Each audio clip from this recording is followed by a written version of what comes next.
I'm going to have a series of videos on why liberalism fails. I'll have to divide them up because of the length that YouTube allows for these videos. Liberalism fails for a lot of reasons, and I won't be able to go into all of them, but I can establish some of the most important. I would like to begin this series by sharing with you a passage from historian Will Durant in his book Our Oriental Heritage, page 381, regarding the fall of the Persian Empire in the 4th century BC. And I quote, "It is in the nature of an empire to disintegrate soon, for the energy that created it disappears from those who inherit it at the very time that its subject peoples are gathering strength to fight for their lost liberty. Nor is it natural that nations diverse in language, religion, morals, and traditions should long remain united. There is nothing organic in such a union, and compulsion must repeatedly be applied to maintain this artificial bond. In its 200 years of empire, Persia did nothing to lessen this heterogeneity, these centrifugal forces. She was content to rule a mob of nations and never thought of making them into a state." Folks, success does not happen by accident. There are reasons why people succeed, collectively and individually, and the principles are the same.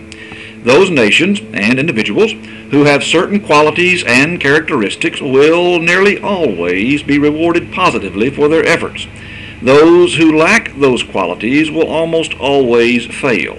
History teaches this repeatedly, and it is no surprise to wise, knowledgeable historians when a nation or an individual rises and then collapses.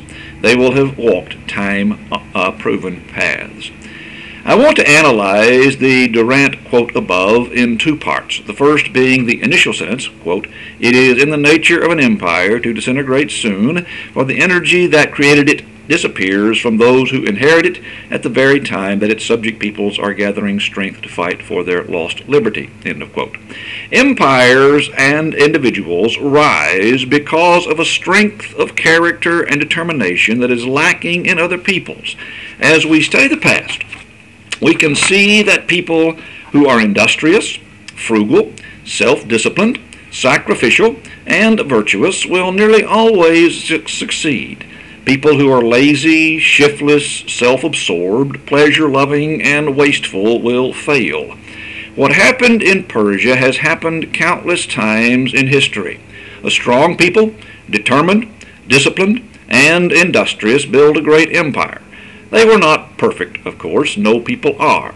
They committed gross sins and abuses, but still they never would have gotten where they were if they hadn't had some decisive attributes that drove them above and beyond their peers. You've heard of the Persians. You probably have not heard of the Girgashites. Why did Persia prosper and grow mighty while the Girgashites were consigned to the dustbin of historical anonymity? Persia had something that the Girgashites did not, and while resources help, there have been a lot of peoples who have been blessed with excessively wealthy geography, but who have failed miserably to do anything with it. Greatness lies in character, not in dirt. And yet Persia collapsed. Why? The energy that created it disappears from those who inherit it. A man or a nation works hard. He sacrifices, he builds, he sweats, he saves, he practices those virtues that produce a successful business, and succeed he does. He gets wealthy, having been rewarded for his efforts. But unless he continues practicing the same attributes that led him to glory, he will see his empire crumble. Too often, an individual, and especially a nation, gets rich from the hard labor of those who have gone before. But hey, when you get rich, you want to enjoy it, right? So what do? You get a little lazy, indulgent, careless, selfish, and somebody with a hungrier mouth, practicing the virtues you once practiced, comes and steals what you built.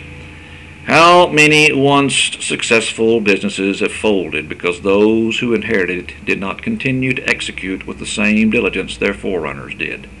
The fat, lazy, undisciplined, and indulgent will always be defeated by those who are leaner, hungrier, and work harder. America grew strong because her people were strong. We became the wealthiest, most powerful nation on earth because our forefathers worked hard, were frugal, strong, industrious, virtuous men who sacrificed so that they and their families might prosper.